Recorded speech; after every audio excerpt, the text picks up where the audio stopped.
By now, you've probably heard my Magic Wand story. It's a brand that's been part of my personal journey for more than 20 years.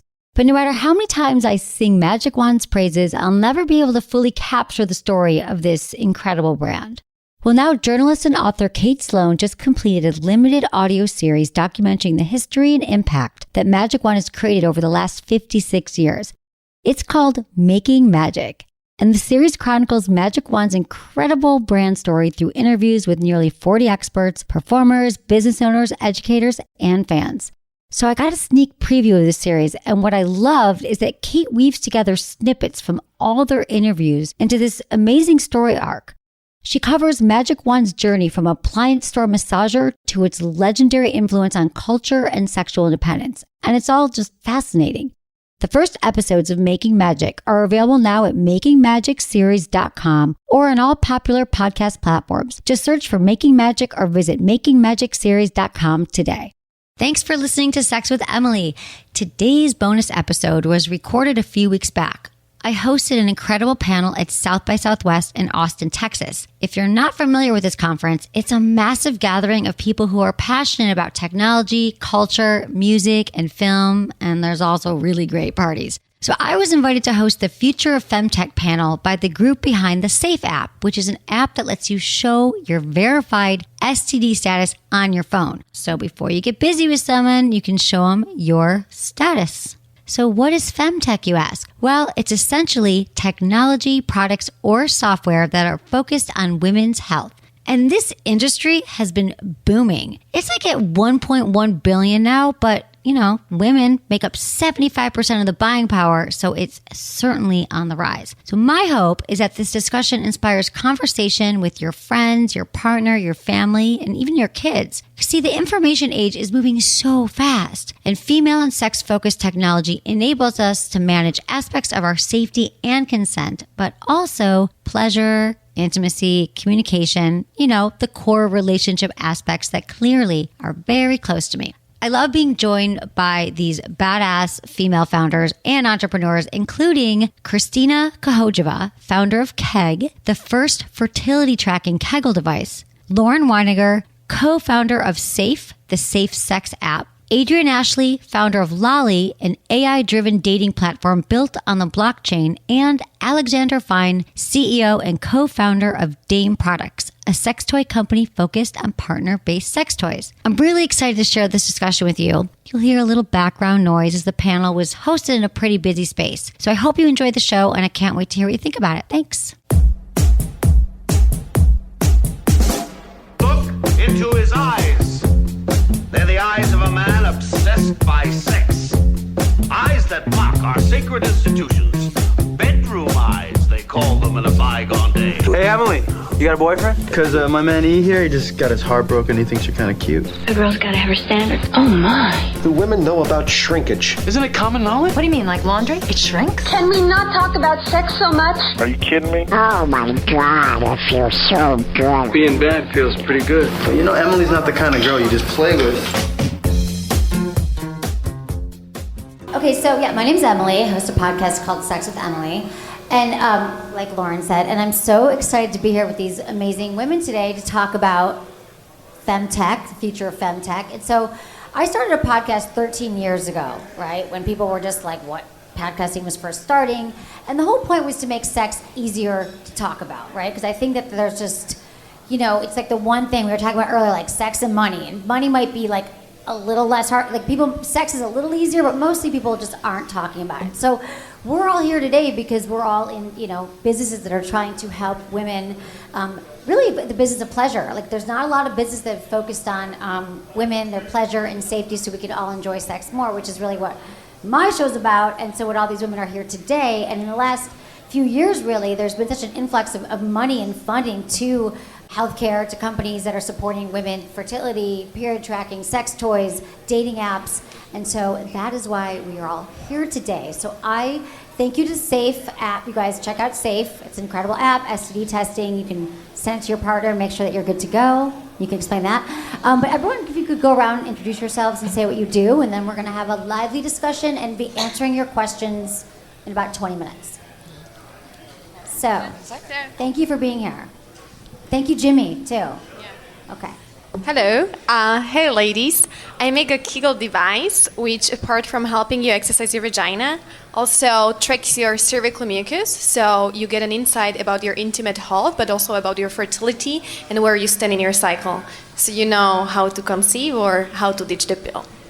So cool, right? Hi, I'm Lauren Weiniger. I am, as Emily said, the founder of SAFE. SAFE is a sexual health tech company.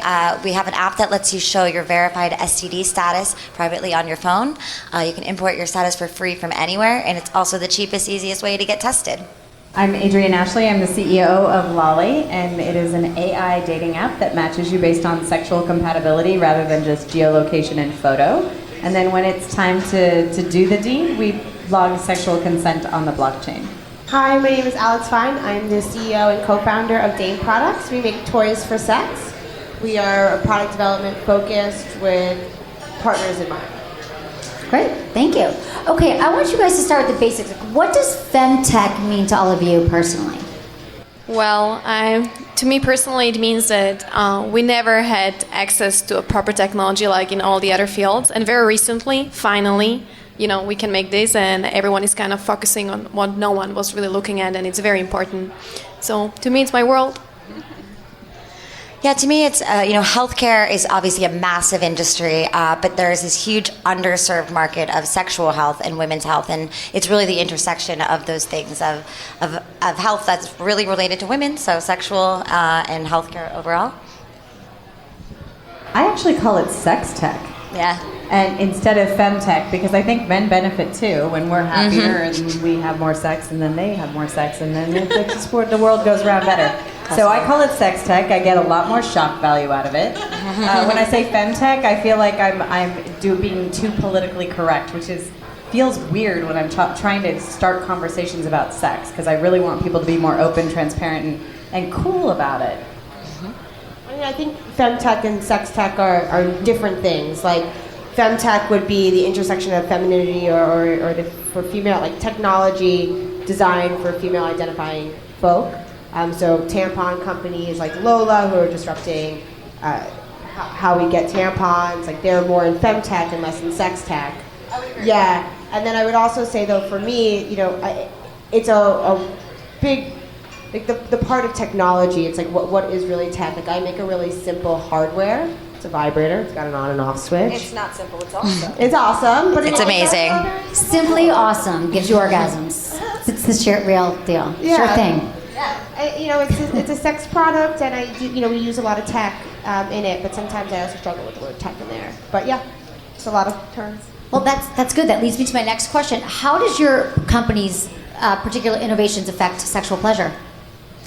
Female sexual pleasure, if you'd like, or just any sexual pleasure. Can we go this way? All right. Well, I make things that vibrate, and then you put them on the lady bits. So, really, though, actually, what we're doing that I think is interesting. So, obviously, that enhances sexual pleasure for female-identifying people, but it's a little bit more nuanced than that because we make toys that are designed with partners in mind. So, when we're developing and designing them, we're asking partners as well how they feel about them.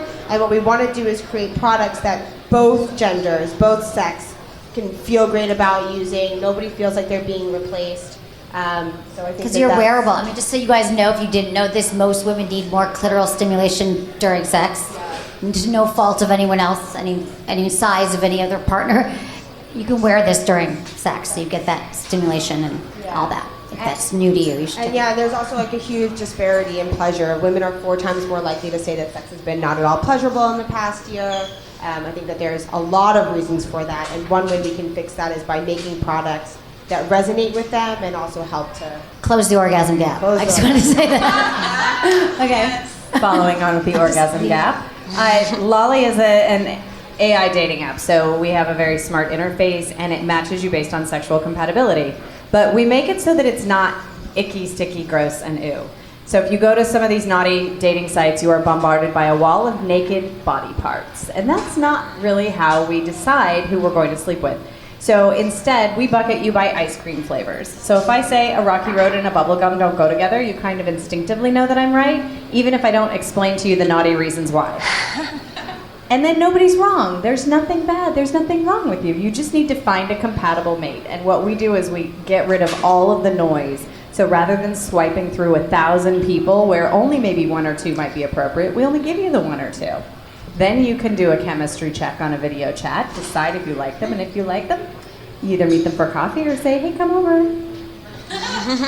And when you come over, it's more likely going to be good. Because ladies, let's face it, how often has a one-night stand been like a 1 or a 2 on the Richter scale? Or really not worth the notch on the headboard? So that's what we're thinking in the back of our mind. Why bother, right? So instead of that, we match you with compatibility in mind. You're more likely to have an 8 or a 9 or a 10. Remember the 10s? 10s are great. We want more 10s. So it's interesting. I'm in sex tech, which is inherently sexy, but I'm also in kind of the least sexy part of sex in some ways, which is STDs, which, everybody wants to have sex, for the most part, but people don't really want to talk about the STDs. They don't want to think about them. They don't want to get them either. So when you create more transparency and you kind of break down those barriers and the taboo and the icky awkwardness of talking about something that is a fact and that is a part of life and a part of sex. So what SAFE does is it makes it really easy and kind of expected if you can import your status for free from anywhere. There's no reason not to. And from the woman's perspective, it's empowering to be able to not only to be able to ask and know that there's a reason that you can ask, but to demand transparency from your partners and know that if someone isn't willing to be transparent with you about their sexual health status, then why would you risk it and what else are they hiding? So 85% of women over the age of 35 will blood test positive for herpes 2. Yes. And I was also going to say the thing about pleasure is that it is true that women who feel in a safe environment or they can trust their partner are more likely to have better sex and more satisfying sex. So having those results and knowing that you're with a safe partner, like with your app as well, sex will more. Well, to your point, it's also about for the many people that are managing a chronic infection, which is a large percentage of the population. It's also that tool that creates it reduces the stigma and the taboo kind of around it. It's a tool to kind of enable the conversation so that it's not something that people are just afraid to talk about, because it's not everything is either treatable or curable, and it's about not being so afraid to even face it that we are passing along so that we can feel really comfortable in our skin, whatever our status may be. And that's why we add sex ed, because it's totally different than how many of you have taken a sex ed class in the last 10 years? It's totally changed, right? Maybe a couple. But so we do sex ed as part of the app specifically so that when you have those discussions, there's actually some underlying education. Amazing. Whoa, I have my own mic. Oh, look at that. No, so when I talk to my users, what they think about the Keg, I got very response from women like you that it enabled them to quit hormones. And what happened afterwards? They had a change in the taste of guys and increased libido. So that's very cool. So there are so many benefits going natural, especially when you can go safely natural. And also, once you can train your vagina and have more intense orgasm, that's also amazing. So, we should just really care about not just our health, but also how we really feel during the intimacy, and just take it very seriously because it's important for us as women. And we should just know when and how. So I love women and I love my product, so I don't know. I hope you can all get it very soon, not just selected ones. Okay, my next question, we'll have questions in a minute, shortly, is so right now women are experiencing a bit of a revolution with #MeToo and everything going on in the culture right now. And I'm curious, what's the impact been of that on your business right now? Is it working for you? How is it working for you, against you? Let's talk about maybe some good news around it. Totally. Where are we going now? I say that Lolly is the cure for the Me Too epidemic. So it gives women the safety, security, and certainty that they need. We need to know you're not married. 30% of the time I get asked out, I find out afterwards they're married. I'm like, really? Really? Right? So we can import background checks. So it gives us those conversations. It also gives us, it gives the men the insurance that they need to know that if they earned that yes the night before and they got that breakfast selfie and everything was good, that yes stays a yes a week, a month, a decade from now. So it works for both people, men and women. What do you mean? A yes can't stay a yes. A yes can turn into a, oh wait, no, I only said yes because I was going to marry you, and now that you're with somebody else, that was rape. Okay. I mean, I guess I would say for me, the Me Too movement has been really, really empowering. I feel like there's a lot of things that we've been saying that are now being heard a little bit more easily. So there's a lot of challenges with talking about sex on platforms. We have a lot of ad regulations, so we can't do ads on Facebook or Twitter or Instagram, no retargeting, no MTA. There's just a lot of challenges, a lot of things that you would do if you were any other startup. Often we can't. And I've been saying for the past few years that if we don't have conversations about sexuality in the open, we're going to have them in dark alleyways. And then that turned into, locker rooms is really what I meant. And now it's, closed doors. So whatever it is, we really need to be having these conversations. We need to be creating a dialogue. I don't think any app or any product is going to solve it, but allowing these brands that care about this issue to have a space to talk about them, that's huge, and I see those changes coming. I also think that the whole Me Too revolution has helped with this, the conversation about consent, yes and no, apparently are too ambiguous. It's a little dystopian, but we need an app to actually log consent, because a no is really, well, try harder. Well, no, a no is a no, right? And it forces the conversation of what do I really want, and what is actually appropriate engagement and behavior on both parties. Like, if a guy treats you a certain way, is that okay? Well, that's just how it is. It's like, well, but is that okay? So, right. So in your app, though, it's an educational as well? You're saying that people are getting, because I think people, even the whole thing around consent, I think I wish there was another, people don't really even get what that means. Right. It spawns conversation. It gets you thinking about what do you really want, and then it gets you thinking about, what are you willing to say yes to, right? And committing to the yes. If it's a yes, then it's a yes. And if it's not a yes, it's a no. And being okay with owning that it's a no. I think, getting women more comfortable, understanding that women aren't right charged. to say Women no. have the right, I think that this is what's kind of been twisted. Like, we talk about sex education, how badly we need it. I started my show because I was having 13 years ago. I was like, people say sex is amazing. I'm not having the best sex of my life. Anyone else? And so I thought, not a lot of great sex education, but still I find women of all ages are like, there's still this sense of like, it's not okay to say no, or we feel guilty, or we owe it to our partner, and it's just really hard being pleasers if it's society, the way we're raised. So I think it's important we're having these discussions, and all these products, everything you guys are doing are giving women more options. And what do you really want? I mean, if you're thinking in your head, I wish he would just do X, Y, Z, and you never ever say it. Just tell him now. How about say it? Her, him, anyone. Yeah, say it. I don't know why. I know. Well, that's what I think we all try to encourage that. Like, life's too short for bad sex. Like, if you're having sex and in the moment there's something that you want, or you go home and you're thinking about it, like, there's so much to gain by just learning how to even talk about it. And I think that's what we're all doing. It's kind of establishing that conversation. 99 times out of 100, he's going to be like, uh-huh. He's like, thank God, because we expect them to know. They don't know. We're all different. Yes, Lauren. It has been a huge shift, I think, in what, like, the Me Too movement, I think, is spawning a larger movement, and it sort of intersects with the sex positive movement that's been happening. It's been interesting for us. We do these big activations. We did a huge thing at Sundance this year. It's all around empowering women to respect themselves, protect themselves, be safe, and feel safe.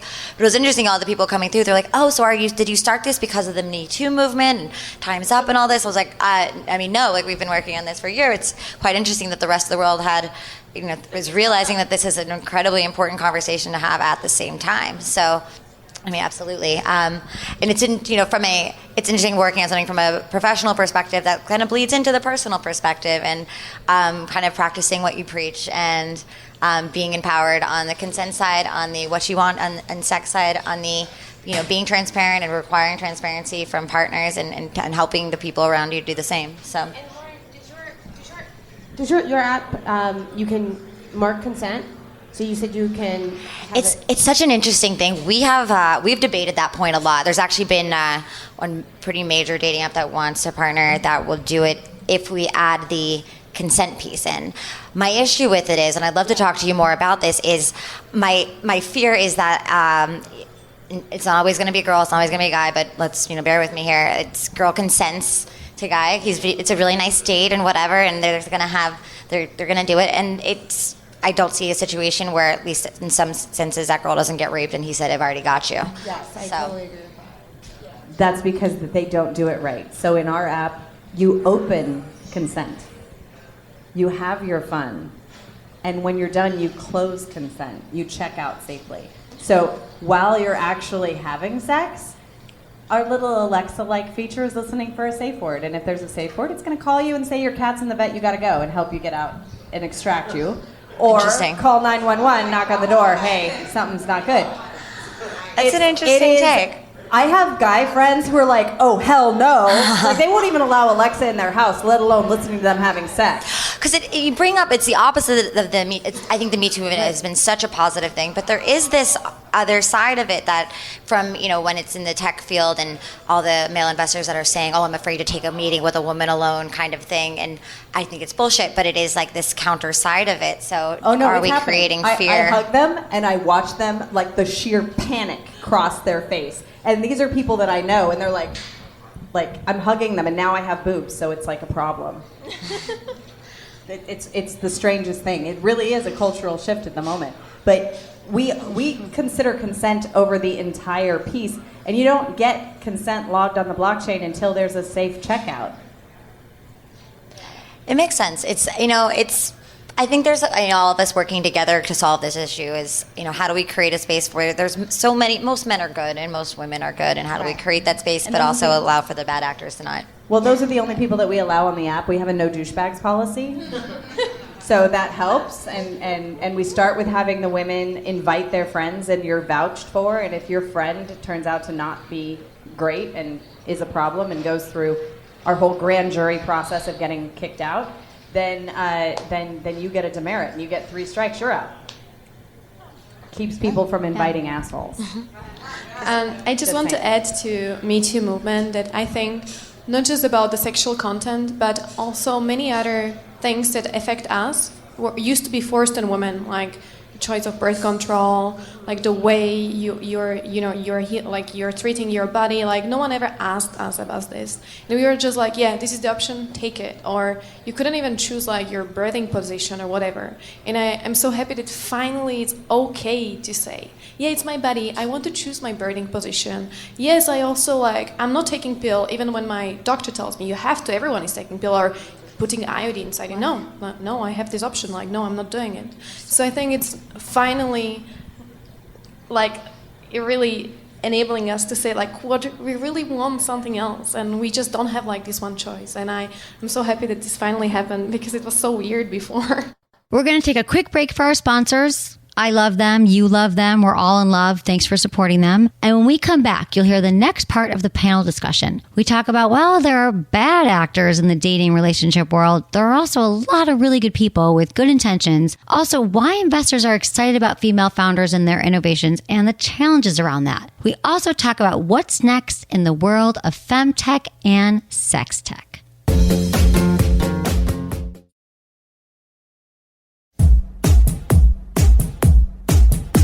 Well, I have a question to you guys. Why do you think this is happening now, this groundswell? Women have always made almost 50% of the population, right? And now there's been $1 billion in funding recently. That's in the last few years, before Me Too, but really in the last few years. So why do you think there is this groundswell now where people are really funding and coming towards helping, female femtech, sex tech companies? Can I start? I'm interested, yeah. Because I started to fundraise last year, and we started fundraise, and when I was meeting investors, I realized that it's not just Me Too, but they also realized that women are very good entrepreneurs, and they are less likely to fail and bankrupt, and so it's actually a good investment and a very good return on your money just to invest in women. So I don't really see it might be connected to Me Too, but I really think it's a monetary choice. I don't think it is, because the last 2 or 3 years, but which is great news for women. But I'm wondering what you guys think.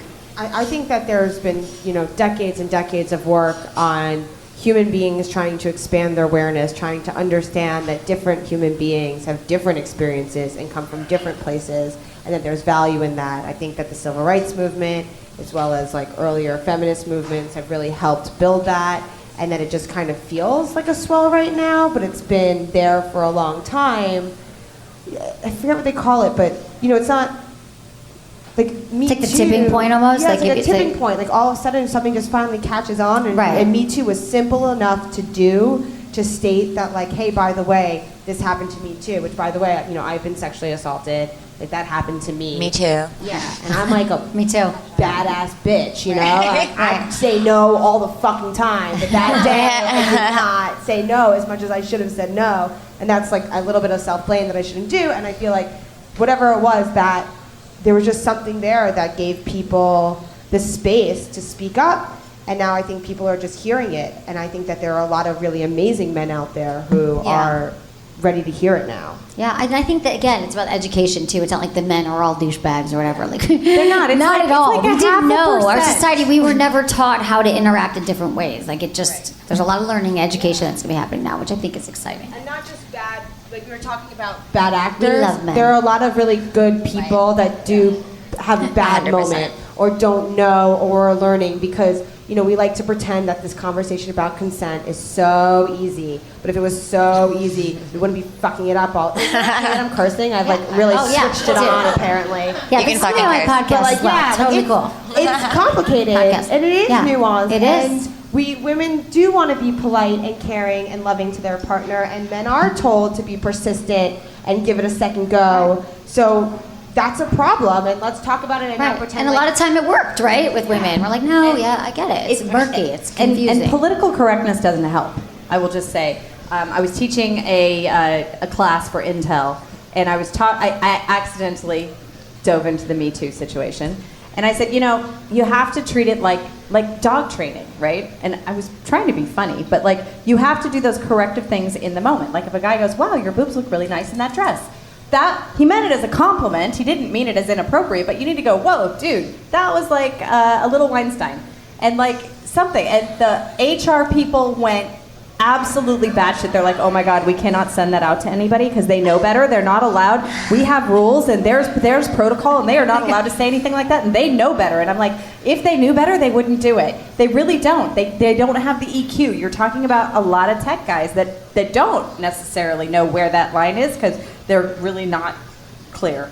And it's not that they're mean, they're just sometimes inappropriate. So you got to correct it in the moment. Bring it back to kind of Yes. The question on the the investment into this industry Yeah. and how this industry is growing. It was That's important. Let's do that. Why is this such a big investment? Yeah. Let's talk about the investment. But it is Do it. because it's growing a lot, but it's still pretty small. And I think, what I found interesting, female founders, it's difficult enough. It's 3% of overall funding goes to female founders. There's many reasons, many other panels talking about that here. What's really interesting is when you add the sex into that, and you're talking to a new investor, whomever it is, and you're already a woman, and they're not expecting the word sex to come out of your mouth. With me, they're not expecting the word STDs to come after that either. But it's almost been, I think, somewhat like of a positive thing. Once I started owning it myself, I think it's almost easier to kind of break down multiple stereotypes in one go because they don't exactly know how to categorize you. I mean, when we went out and raised a little bit of money, and we weren't really able to raise as much as we wanted at the time, and we had run a crowdfunding campaign at the time that did $575,000 in 45 days. We essentially shipped all of our product on time, and we were running a profitable business that was growing, and we still had a really hard time getting institutional money, even though we had, like, it wasn't just that I was saying sex, I was saying profitable, and it was hard. And you know what, my business partner and I, we own 90% of our business, and now we're still profitable, and we're growing, and it's awesome. And I'm super happy that didn't happen for me. I don't have a bunch of white dudes telling me what to do. That's very cool. Yeah, it's awesome. Wasn't intentional, but we'll celebrate it now.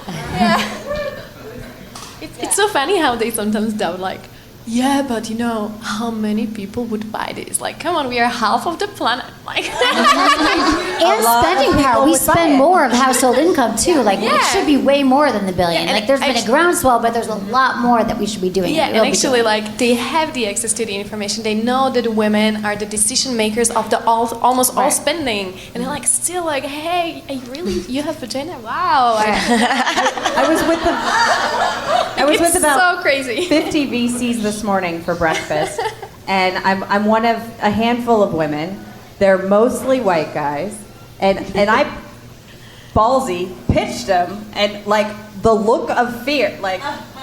And one of them that I was talking to the other day, he's like, yeah, the Saudis give us money. They'll give us money for self-driving cars because they don't want the women driving, but they want the women to be able to go out and go to work and things like that. But not drive themselves, but be able to go to work. So self-driving cars they'll do, but sex, no.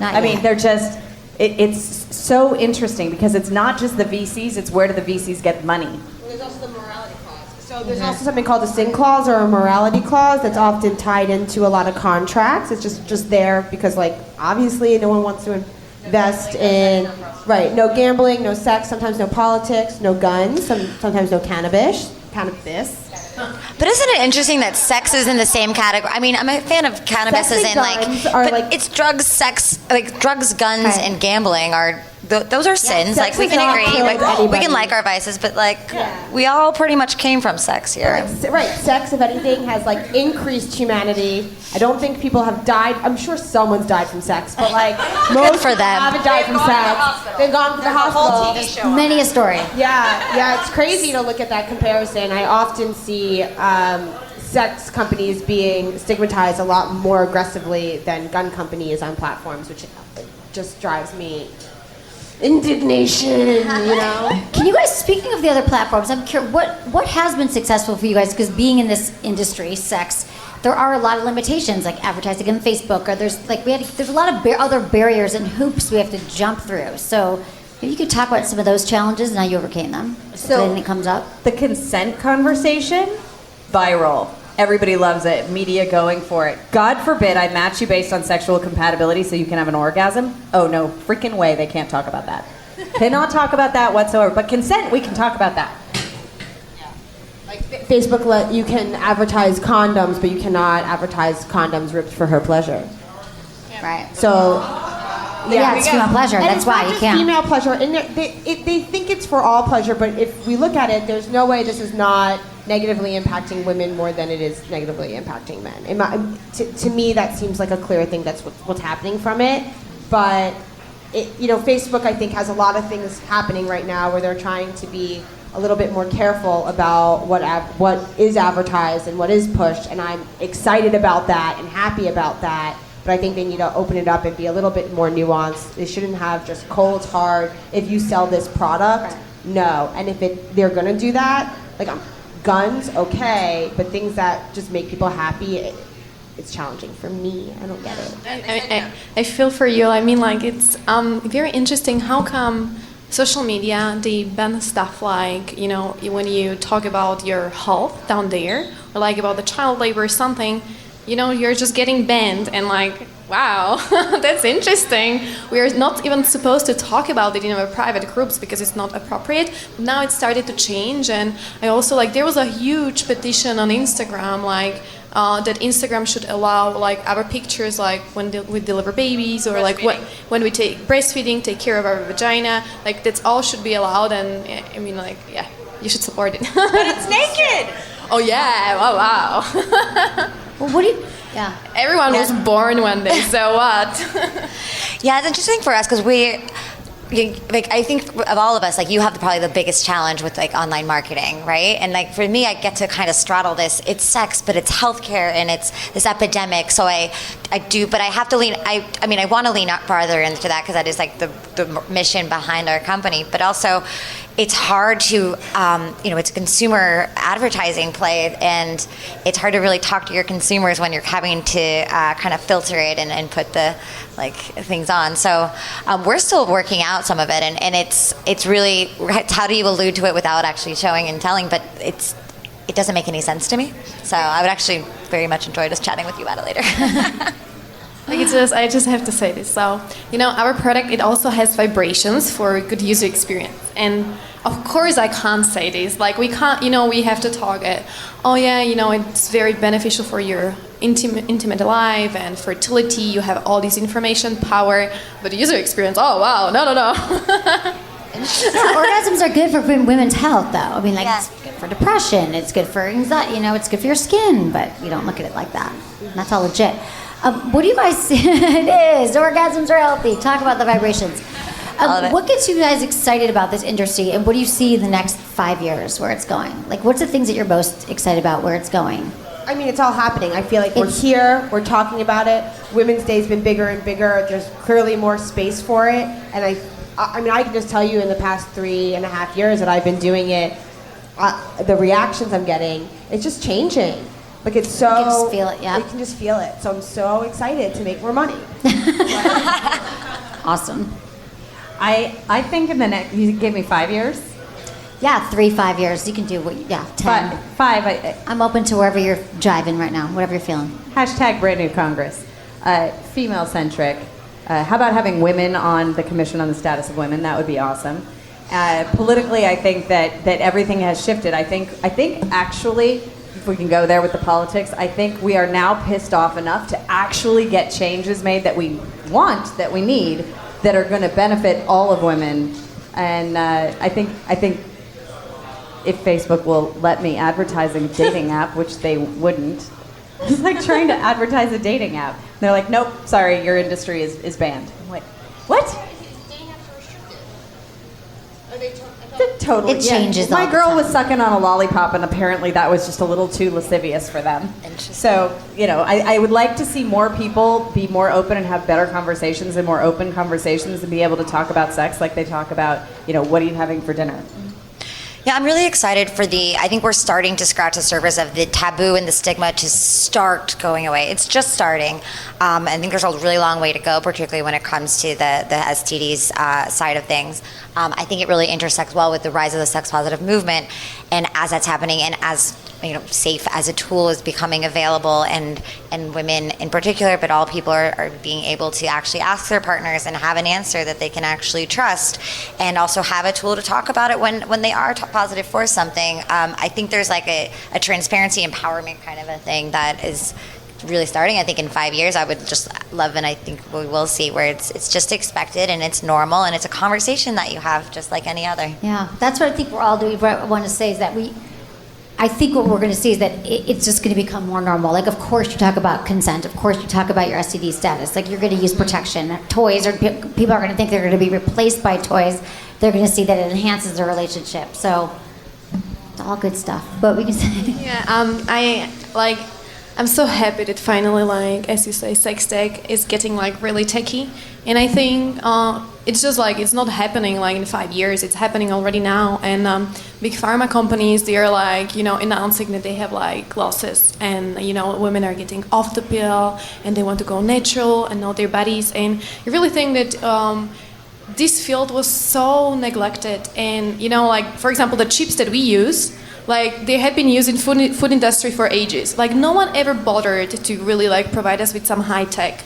So now I really hope it's going to change, and the way that we can check what is the battery on our phone, how to call an Uber. You could also manage your body this way, very naturally, high tech, and finally very cool. So I really hope the change is already here, and we just don't have to wait 5 years. I also feel like, it's interesting because they had the cryptocurrency was right before us, so I feel like that just the decentralization of power in general, of money, will definitely be helpful for the sex toy industry, because while institutions don't really like to talk about sex, people really like to have sex, so that's effective. That's the standard. Yeah. I was going to say your product and your product need to go together so that you're rewarded when you successfully squeeze it the right way, and that vibration stops, then your vibration starts, and then you get the... I think that's a thing. I think it's a thing. Thank you, everyone.